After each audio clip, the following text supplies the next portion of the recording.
믿음을 다하소서 하는 제목으로 은혜를 받기를 원합니다. 자, 1절을 우리 같이 한번 읽어볼게요. 자, 자막이 있습니다. 시작. 예수께서 제자들에게 이르시되 실족하게 하는 것이 없을 수는 없으나 그렇게 하는 자에게 화로다. 그랬어요. 화로다. 실족해 할 수밖에 없다. 실족하게 하는 것이 없을 수 없다. 그랬어요. 그러니까 할 수밖에 없다 그 말이죠. 우리가 삶을 살면서 신앙생활뿐만 아니라 사회생활 모든 전반에 상대의 마음을 아프게 하고 나로 인해서 어려움을 당하게 하는 일이 없을 수 없다 그 말이죠. 더 깊이 이것 때문에 그가 예수 안 믿어서 실족하게 되는 일 그 말이잖아요. 그런 일이 있다 그 말이에요. 우리 예수를 믿고 신앙생활을 하면 저와 여러분에게도 이런 일이 일어난다 그 말이죠. 지금 제자들에게 예수님이 이렇게 말씀하는 거예요. 이때가 예수님의 공생의 말기입니다. 말기. 그때 예수님은 어느 날 제자들에게 지금 말씀하는 거예요. 실족하게 하는 일이 없을 수 없다. 그런데 좀 사정을 봐주고 그랬으면 좋겠는데 그렇지 않아요. 실족해 하는 일이 있을 수밖에 없지만 그런 일을 하면 굉장히 악한 죄를 범한다는 거예요. 자, 2절이죠. 그가 이 작은 자 중에 하나를 실족해 하게 할진대 차라리 연자 맷돌이 그 목에 매여 바다에 던져지는 것이 나으니라. 연자 맷돌을 목에 매서 바다에 그냥 빠뜨리는 그 악한 죄를 범하는 것보다 더 나쁜 죄라 그 말이에요. 실족해 하는 자. 도대체 이것이 뭔가? 원문을 보면요. 본래 우리 짐승을 잡을 때 어떻게 합니까? 지금도 그렇지만 올무를 치잖아요. 그죠? 바로 그겁니다. 이렇게 올무를 쳐서 거기에 딱 걸리게 하면 그 올무를 치는 자가 누구예요? 나인 거예요. 나가. 내가 실족하게 되는 일을 만들어서 그가 거기에다 걸려버렸다 그 말이에요. 그럼 그 죄가 어느 정도냐? 맷돌을 목에 달아가지고 물에 빠뜨리는 죽이는 거죠. 죽이는 거. 그보다도 더 악한 죄다. 이렇게 예수님이 말씀하는 거예요. 두 번째 보면 용서하라 그랬습니다. 3절 4절에 너희는 스스로 조심하라. 만일 네 형제가 죄를 범하거든 경고하고 회개하거든 용서하라. 어느 정도로 해야 됩니까? 4절에 보니까 만일 하루에 7번이라도 네게 죄를 짓고 7번 네게 돌아와 내가 회개하노라 하거든 너는 용서하라 하시더라 그랬어요. 그러니까 7번 하루에 죄를 짓습니다. 그래도 돌아와서 내가 잘못됐다 그러면 용서해 주라. 여기 7이라는 숫자를 썼어요. 여러분 성경의 7의 숫자는 뭡니까? 완전수잖아요. 그래서 없는 일로 해주라 그 말이에요. 이 쉽습니까? 입술로 내가 다 용서합니다. 그렇지만 실제로 마음이 잘 안 돼요. 근데 예수님은 진짜 완전히 용서해 주라 그랬어요. 예수님 당시에 바리새인들도요. 만약에 한 건에 대해서 문제가 생기면 용서해 주는데 3번까지 해줘라. 3번까지. 그 바리새인들도 그랬어요. 근데 예수님은 7번 와서 계속 잘못을 범해도 와서 회개한다면 그대로 없는 일로 해줘라. 용서해 주라. 이렇게 말씀을 해요. 마태복음 18장 22절에 가서 보면 예수께서 가라사대 네게 이르노니 7번뿐 아니라 70번씩 7번이라도 할지니라 한없이 용서해 주라 그 말입니다. 근데 쉽지 않잖아요. 제자들이 대반 알아채려는 거예요. 아하, 이거 어떻게 우리가 쉽게 할 수 있겠는가? 왜? 예수님이 제자들에게 지금 하는 얘기거든요. 그래서 제자들이 큰 걱정이 생겼어요. 아하, 진짜 이렇게 못 사는 이유가 뭘까 했더니 믿음이 없었다 이렇게 생각된 거예요. 그래서 5절에 보면 사도들이 주께 여짜오되 우리에게 믿음을 더하소서 이렇게 예수님께 기도하는 거예요. 믿음을 더하소서 우리에게. 믿음의 결핍이 실족하게 만들고 믿음의 결핍이 이웃을 용서하지 못하게 한다 하는 것을 제자들이 깨닫고 예수님께 와서 지금 이렇게 기도하는 거예요. 우리에게 믿음을 더해 주십시오. 이렇게 이제 예수님께 와서 기도하는 것을 봐요. 자, 오늘 제자들이 왜 이렇게 빨리 깨닫고 이럴까? 그 전에 예수님은 수도 없이 제자들을 지적했어요. 오늘도 낮 예배 때도 말씀드렸지만은 그들이 뭡니까? 믿음이 없는 세대요. 왜 못 고쳐줬을까? 마태복음은 너희들이 믿음이 없어 그렇다. 믿음이 없다. 그래서 이런 지적을 받는 거예요. 갈릴리 바다를 건너가면서 예수님이 주무시는데 큰 풍랑이 왔어요. 그랬더니 어떻게 합니까? 예수님 막 깨우잖아요. 우리가 죽게 됐는데 왜 우리를 돌아보지 않습니까? 원망하고 불평하는 그런 제자들을 예수님은 바람과 파도를 잠잠케 난 다음에 그들을 지적하죠. 책망하죠. 믿음이 없다. 너희들 왜 믿음이 없어서 이런 짓 하느냐? 이렇게 예수님이 그들의 믿음 없음을 지적하는 것을 봐요. 그래서 이와 같은 꾸중을 많이 들었기 때문에 빨리 깨달은 것입니다. 이게 말씀의 능력이에요. 우리가 정말 새로워지려면 말씀의 찔림을 많이 받으셔야 돼요. 저나 여러분이나요 굉장히 강박합니다. 요즘 새벽기도 때 히브리서를 우리가 좀 살펴보고 있는데요. 그 히브리서의 주제가 뭡니까? 거기도 믿음 아닙니까? 그러면서 그 믿음의 질이 왜 저들이 그 예를 들잖아요.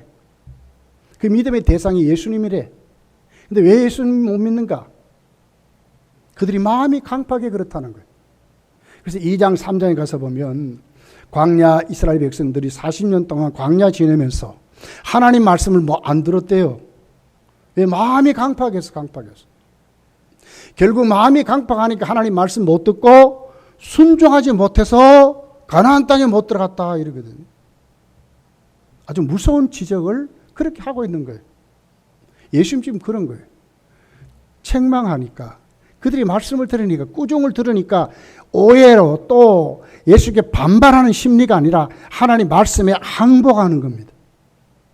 아, 우리가 이런 사람이구나. 우리가 정말 부족한 사람이구나. 우리가 정말 믿음이 없어서 주님 앞에 이런 생활을 못했구나 하는 것을 아는 거예요. 그래서 예수님의 지적에 그들은 우리의 믿음을 더해 주십시오. 이렇게 기도하게 되는 것을 보게 되는 것입니다. 자, 그렇다면 여기에 대한 대답에 예수님이 제안한 믿음이 어떤 믿음입니까? 자, 우리 6절을 보겠습니다. 6절. 같이 한번 읽어볼게요. 시작. 주께서 이르시되 너희에게 겨자씨 하나를 만한 믿음이 있었더라면. 자, 이것이 뭐죠? 예수님이 제자들에게 우리에게 믿음을 더하십시오 하는 그 기도의 응답이 뭐예요? 겨자씨만한 믿음이었어요. 이 대답이 무슨 뜻일까요?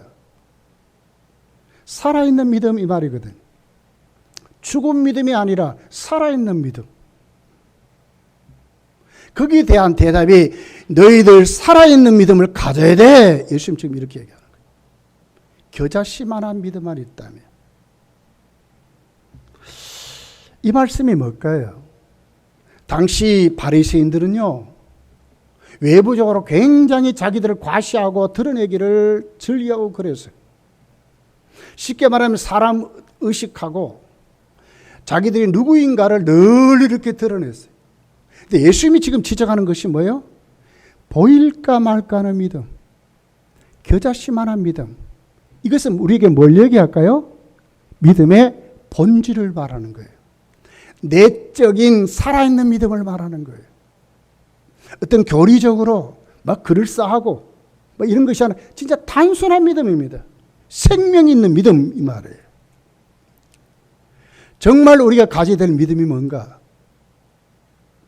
이웃과 더불어 화목하고 하나님 앞에 좋은 열매를 맺어가는 사랑하는 공동체, 건강한 공동체, 뿌리가 깊은 공동체, 하나 되는 공동체의 소스가 뭐냐? 살아있는 믿음이 있어야 된다는 거예요.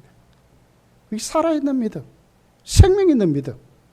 과시하고 드러내기 이게 아니고 진짜 내가 주님 앞에 살아있는 믿음, 정말 겨자씨만한 믿음만 있어도 그 같은, 자, 마태복음 13장 32절에 보면 이렇게 기록해요. 이는 모든 씨보다 작은 것이로되 그렇습니다. 그러니까 외모나 모양이나 양을 말하는 게 아니죠. 작다 그랬어요. 자란 후에 풀보다 커서. 왜 자랍니까? 생명이 있으니까. 겨자씨가 보니까요, 티긋해. 티. 보일랑 말랑해요. 나무가 되매 공중의 새들이 와서 그 가지에 깃드느니라. 작지만 정말 살아있는. 그리고 그 믿음이 성장하니까 지속하는 믿음. 왜? 살아있기 때문에 생명이 있으니까. 그리고 그 믿음은 능력이 있대.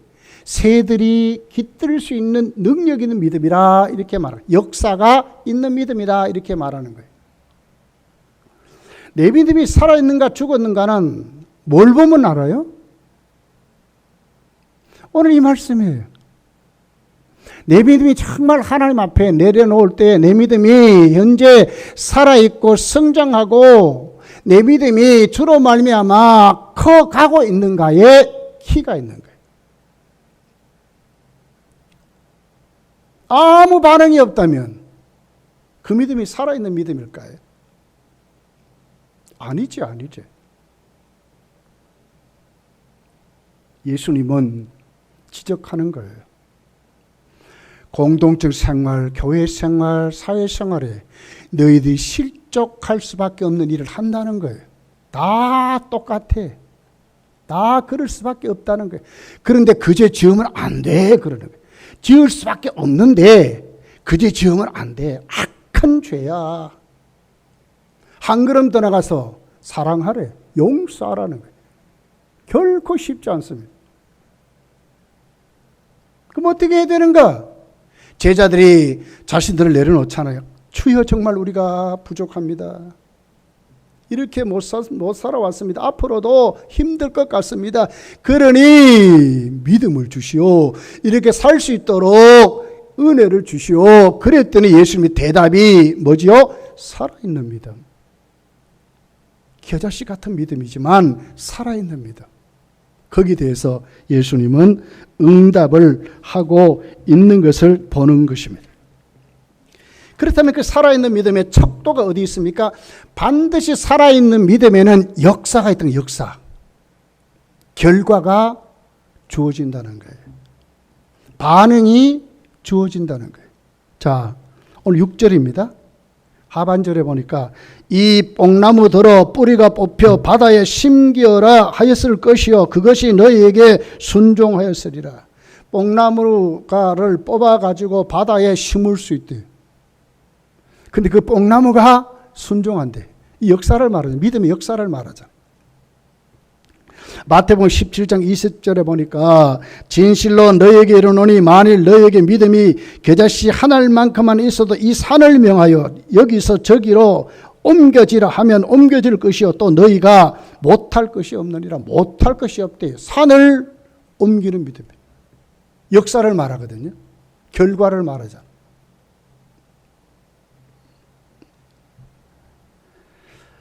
겨자씨하고 산을 한번 놓고 비교 한번 해보십시오. 비교 안 되잖아요. 거기에 중간에 뭐가 있어요? 살아있다. 살아. 그 믿음의 권능이 살아있다는 거예요.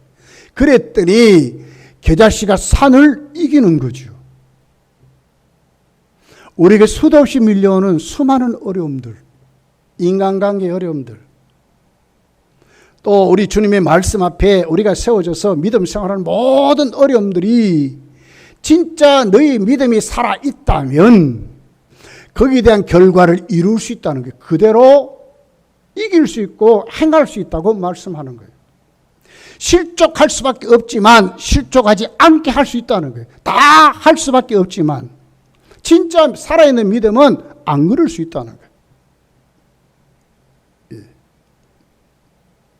이웃을 용서합니다. 그런데 어떻게 합니까? 용서가 안 됩니다. 그런데 진짜 살아있는 믿음을 가지면 용서가 된다 그 말이지. 한없이 와서 잘못했다고 회개하면 한없이 덮어주고 한없이 함께하고 그런 믿음을 가질 수 있다는 거예요. 역사를 말하는 거예요. 결과를 말하는 거예요. 키가 어디 있습니까? 믿음에 있습니다. 믿음에. 자, 우리 히브리서를 읽어보면 우리 믿음의 족장인 아브라함의 일생을 기록했어요. 아브라함이 어떻게 살았을까? 특별히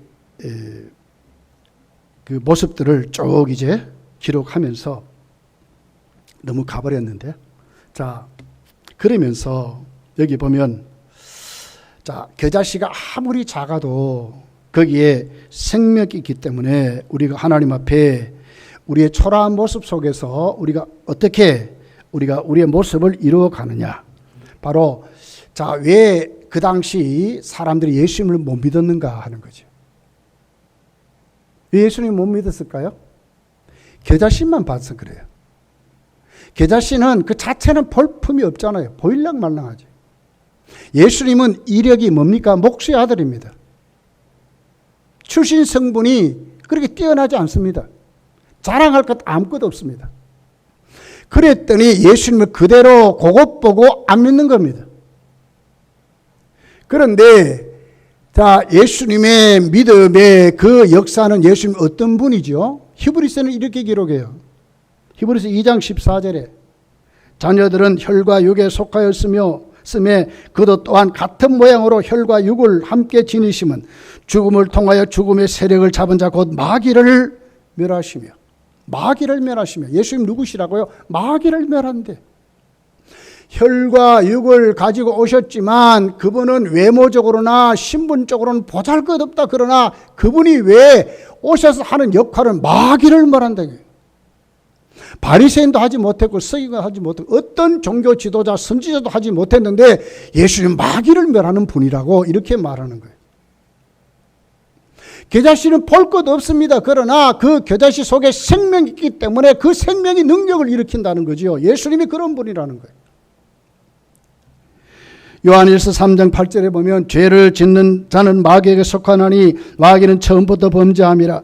하나님의 아들이 나타나는 것은 마귀의 일을 멸하려 하심이라. 마귀의 일을 멸하려 하심이라. 누가 예수님이 마귀의 일을 멸할 줄 알았겠습니까? 그럼 다 믿었겠죠. 뭐만 보고? 겨자씨만 보고 그랬거든요.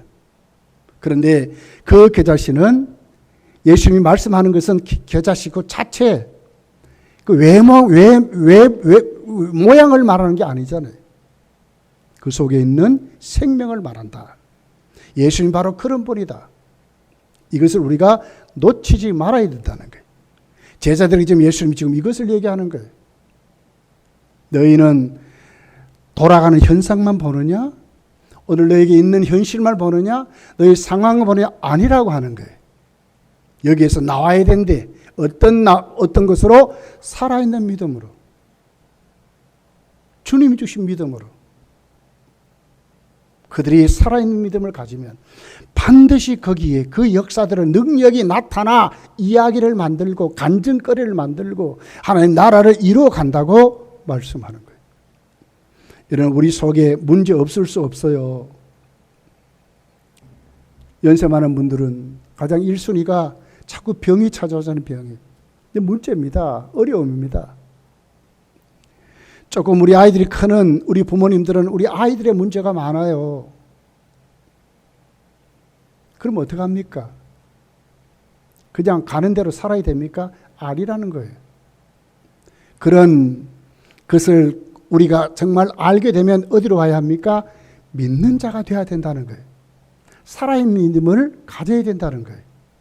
주님을 똑바로 영접하고 그 주님이 어떤 분인가 똑바로 깨닫고 그 믿음에 우리 삶의 자리를 내려놓으면 거기 반드시 해결받는 은혜가 거기 있다는 거예요. 문제가 중요한 게 아니고 닥쳐진 상황이 중요한 것이 아니라 오늘 내가 주님과의 관계가 어떤 관계인가, 내 믿음이 지금 살아있는 믿음인가가 중요하다고 지금 말하는 거예요. 여러분의 믿음은 어떤 질입니까? 예. 그럴싸합니까? 아, 나는 목사인데, 아, 나는 장로인데, 아, 나는 권사인데, 아, 나는 집사인데, 요겁니까?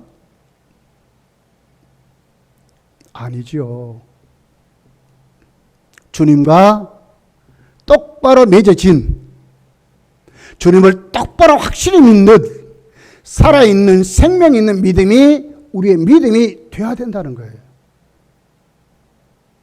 더 헌신하고, 더 충성하고, 더 성장하고, 주님으로 충만해지는 믿음으로 자꾸 성장해 가야 된다는 거예요. 자, 그래서 예수님이 무슨 말씀 하시죠? 정말 우리가 예수를 믿고 새로우시면요, 우리 모든 삶이 해결되는 거예요. 영생의 문제도 이미 해결됐어. 여러분 제사함 받으셨잖아요. 하나님 자녀 됐잖아요. 이거보다 더 큰 축복이 어디 있어요? 사망 권세 이겼습니다. 이제 우리 지옥 가지 않습니다. 우리 형벌이 없습니다. 이보다 더 큰 은혜가 어디 있어요? 이거보다 더 큰 복이 어디 있어요? 천지 만물 모든 것 다 동원해도 나 하나 못 살려요, 여러분. 나 하나 지옥 가지 않도록 해줄 수 없어요. 근데 예수님만이 해결하시거든요. 언제까지? 요한복음 5장 24절에 이렇게 말씀해요. 내가 진실로 진실로 너에게 이르노니 내 말을 듣고 또 나 보내신 이를 믿는 자는 영생을 얻었고 심판에 이르지 아니하나니 사망에서 생명으로 옮겼느니라. 모든 것이 해결되어 버렸어요. 모든 것이 해결되어 버렸다. 우리의 믿음이 작지만 진짜 살아있는 믿음에는 특별한 진짜 혜택이 있습니다. 어떤 혜택입니까? 여러분 빌립보서 4장 12절 13절에 이렇게 기록해요. 주님 앞에 일체 비결을 배우는 전수자가 됐대요. 어떤 삶에도 대응할 수 있는 능력 있는 방법을 우리가 배운 자들이라고 말하거든요. 삶에 붙들리고 어려움에 붙들린 자가 아니고요. 자, 나는 비천에 처할 줄도 알고 풍부에 처할 줄도 알아. 모든 일 곧 배부름과 배고픔과 풍부와 공부에도 처할 줄 아는 일체의 비결을 배우느라. 이렇게 일체의 비결을 배운 사람들이에요. 저와 여러분은 그런 사람입니다. 문제는 뭐가 없어 그렇습니까? 믿음이 없어서 그렇거든요. 살아있는 믿음이 없어서 그래요. 형식적이고 모양만 갖춘 경건의 모양은 있으나 능력이 없기 때문에 이게 문제라요. 이게 문제. 그 뒤 13절에 이렇게 말씀하잖아요. 내게 능력 주시는 자 안에서 내가 모든 것을 할 수 있느니라 그러거든요. 능력 주시는 자 안에 있는 것이 믿음인데 그 삶을 안 사니까 모든 것을 할 수 있는 비결이 우리에게 지금 없는 거예요. 그리 약한 거예요. 세상 사람들이 꾸장장창하면 우리도 꾸장장한다 이러고들 있거든요. 아니거든요. 자, 그렇다면 우리의 믿음을 어떻게 더할 수 있는가? 어떻게 성장할 수 있는가 하는 거예요. 어떻게 성장하겠습니까? 자, 7절부터 쭉 9절까지 예수님은 한 종이 주인을 위해서 일한 것으로 설명을 해요. 이렇게 말씀합니다. 너희 중 누구에게 밭을 갈거나 양을 치거나 하는 종이 있어 밭에서 돌아오면 그더러 곧 와 앉아서 먹으라 할 사가 있느냐? 도리어 그더러 내 먹을 것을 준비하고 띠를 띠고 내가 먹고 마시는 동안에 수종 들고 너는 그 후에 먹고 마시라 하지 않겠느냐? 명한 대로 하였다고 종에게 감사하겠느냐? 이러거든요. 어떤 종이 태양볕 아래 종일 밖에 일했습니다. 그리고 들어와서 또 주인의 식사에 수종됩니다. 거기에 주인이 이런다는 거예요. 야, 너 수고했어.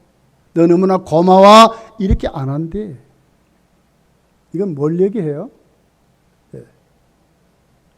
자, 10절에 결론을 짓죠. 이렇게 말씀했어요. 이와 같이 너희도 명령받은 것을 다 행한 후에, 명령받은 것을 다 행한 후에 믿음을 더해야 됩니다.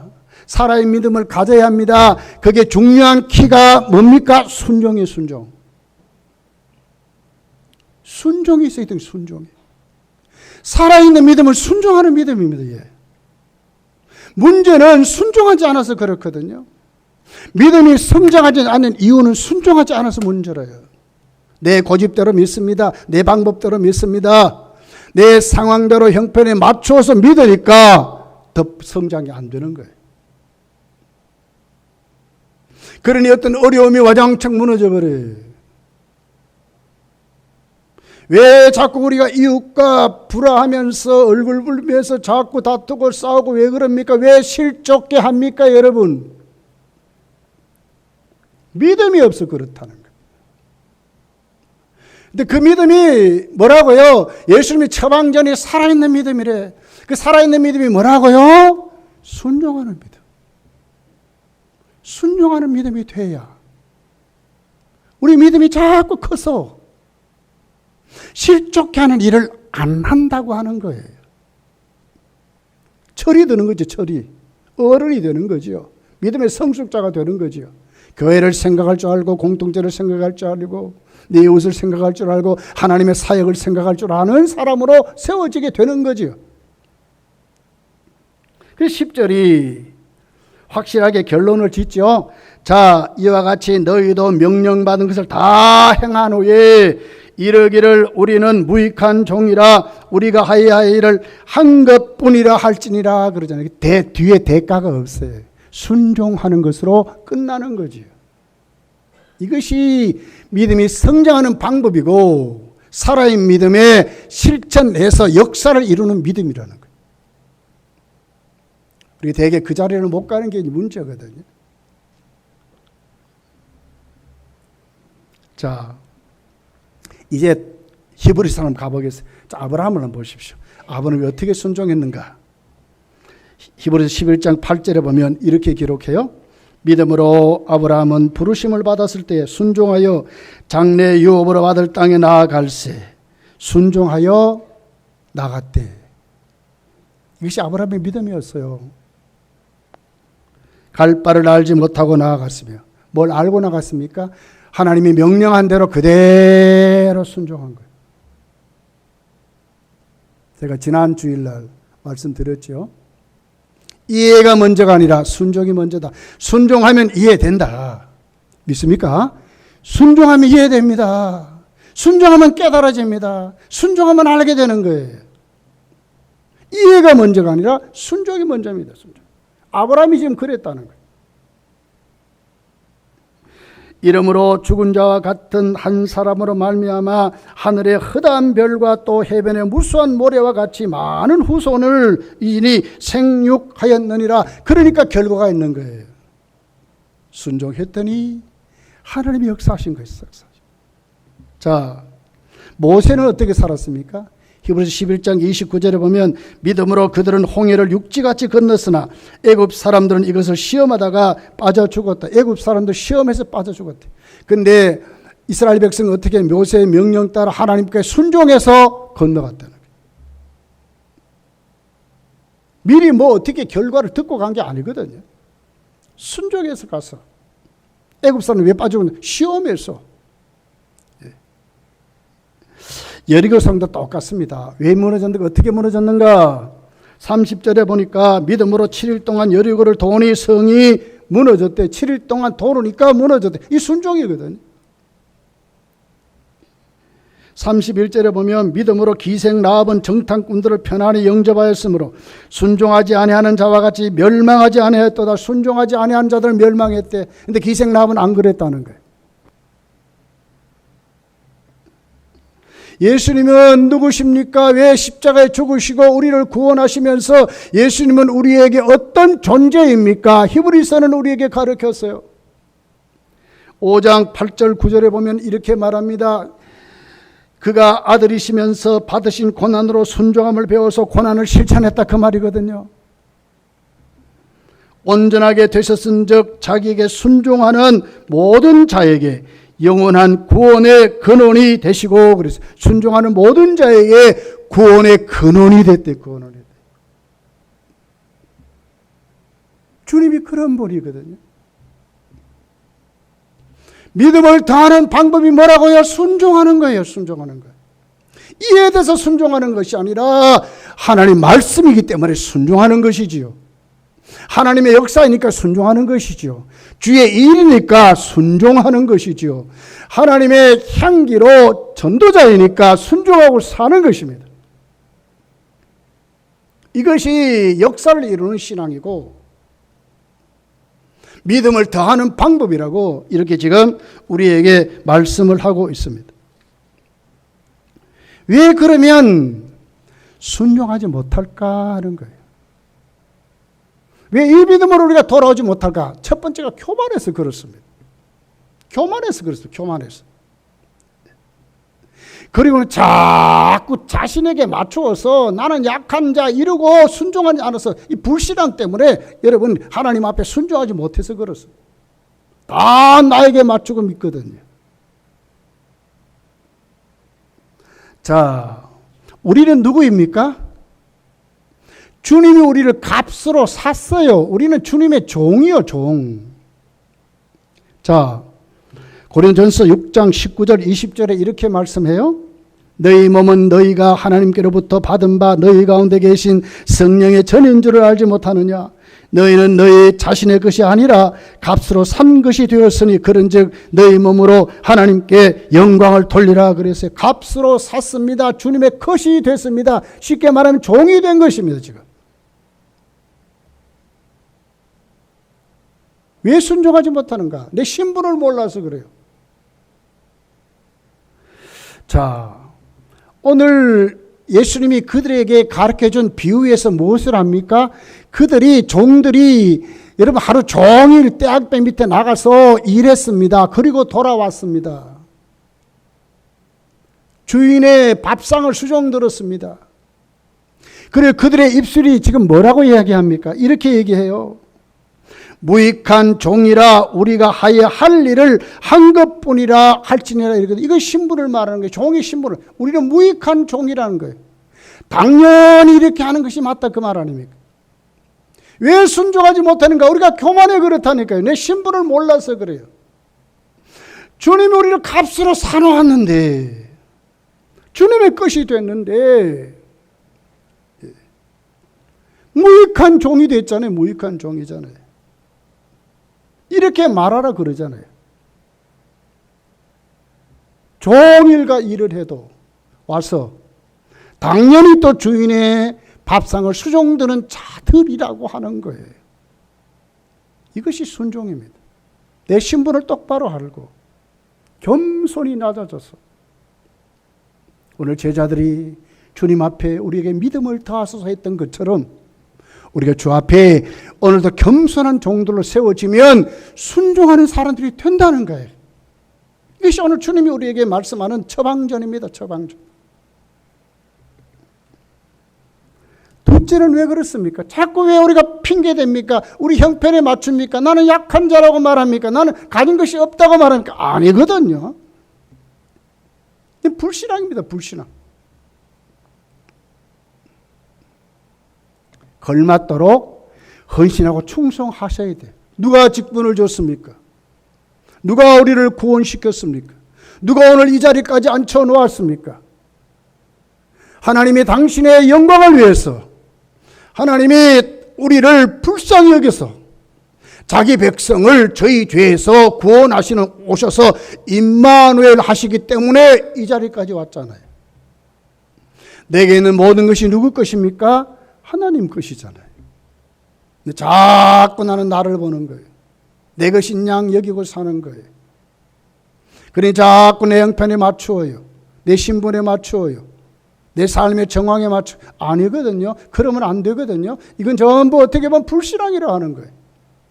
거기서 이제 나오셔야 돼. 나오셔야 돼. 순종은 이유가 없는 겁니다, 여러분. 종이 무슨 이유가 있습니까? 근데 우린 자꾸 거기 이유를 자꾸 붙이거든요. 그렇게 하면 우리 믿음이 성장하지 못한다는 거예요. 진짜 어려움을 당할 때 실족해 하는 일에 우리도 그러고 살 수밖에 없다는 거죠. 그러면 안 된대. 그게 큰 죄라고 말하잖아요. 기독교는 사랑 하잖아요. 이 사랑 진짜 하려면 너희가 믿음이 성장해야 된다. 어떻게? 순종하는 신앙으로. 핑계 대지 말고 거기서 나와서 정말 순종하는 신앙으로 가야 된다고 주님이 지금 우리에게 말씀을 하고 있습니다. 자, 보십시오. 거기에 대해서 예수님은 오늘 그 하반절을 쭉 읽어보면 나 환자 10명을 만나요. 나병 환자 10명을 만나요. 자, 보십시오. 17장 12절 13절에 한 마을에 들어가시니 나병 환자 10명이 예수를 만나 멀리 서서 소리를 높여 이르되 예수 선생님이여 우리를 불쌍히 여기소서 하거늘 그러거든요. 와서 구했어요. 근데 예수님이 그들을 어떤 방법으로 고쳐줍니까? 어떤 방법으로 역사를 이룹니까? 자, 보십시오. 14절 보시고 이르시되 가서 제사장들에게 너희 몸을 보이라 하셨더니 그러거든요. 자, 주님이 그들을 안수하고 이르지 않았어요. 가서 제사장에 너희 몸을 보이라 이러고만 했어요. 그랬더니 그들이 진짜 갔습니다. 가다 보니까 다 나와버렸어요. 이건 우리에게 뭘 얘기하죠? 순종을 말하는 거예요.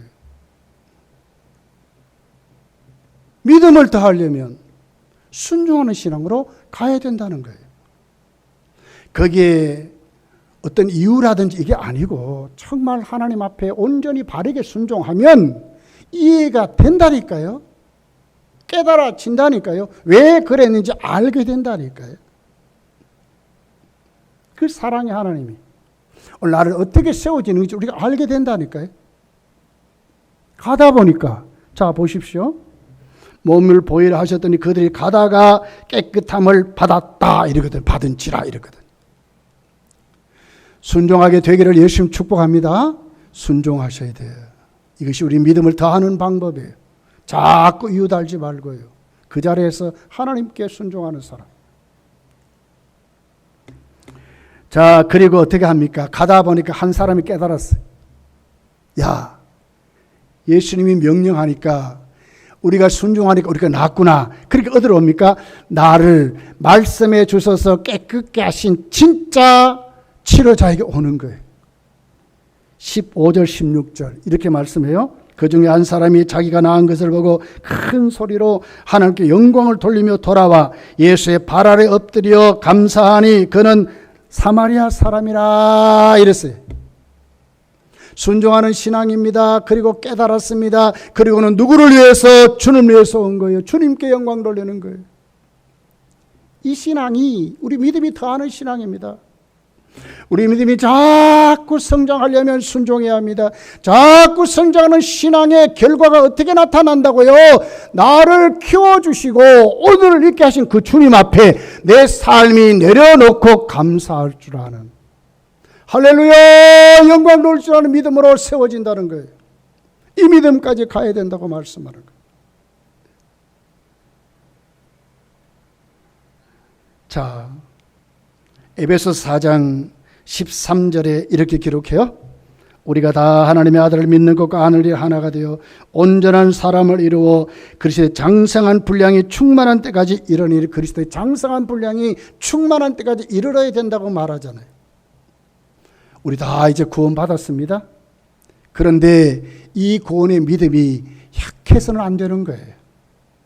주님이 오늘 제사들에게 지적하는, 너희들 실족할 수 있어, 이웃을 잘못하면 지옥 가게 할 수 있어, 이렇게 말씀한 지적에 우리는 아닙니다, 우리가 감당할 수 있습니다, 이런 사람으로 세워져야 되거든요. 그러려면 어떻게 돼요? 믿음이 있어야 된다는 믿음. 용서하고 살아라. 용서하고 살아야 됩니다. 그러려면 무엇이라고요? 내 힘으로 안 되는 거예요. 고쳐먹고 결심하고 결심해도 또 그런 마음이 생기는데 어떻게 해요? 근데 나 용서할 수 있어요. 깨끗이 지울 수 있어요. 왜? 믿음이 있으면. 주님의 마음을 가지면. 그 믿음이 어떤 믿음이라고요? 살아있는 믿음. 살아있는 믿음은 반드시 역사가 있다. 그러려면 어떻게? 순종의 자리까지 가야 한다. 믿음은 순종과 절대로 떨어뜨려 놓을 수가 없어요. 믿음은 순종과 비례합니다. 비례. 내 믿음이 커지려면 순종해야 돼요. 그러면 같이 가는 거예요. 같이. 그 믿음으로 여러분 세워져 가기를 예수님 축복합니다. 그러면 그 결과가 하나님께 영광을 돌리게 되는 거예요. 아하, 하나님 감사합니다. 모든 범사에 하나님 감사하고 찬송하고 영광 돌리는 그런 믿음으로 살다가 천국 가는 거예요. 천국 가는 거예요. 얼마나 좋아요. 얼마나 감사해요. 자, 10절 자막이 있습니다. 같이 한번 크게 읽어보고 우리 마칠게요. 시작. 이와 같이 너희도 명령받은 것을 다 행한 후에 이르기를 우리는 무익한 종이라 우리가 하여야 할 일을 한 것뿐이다. 너희가 명령받은 것을 다 행한 후에 자세는 무익한 종입니다. 이 자리로 다 나가시기를 예수님 축복합니다. 기도하겠습니다.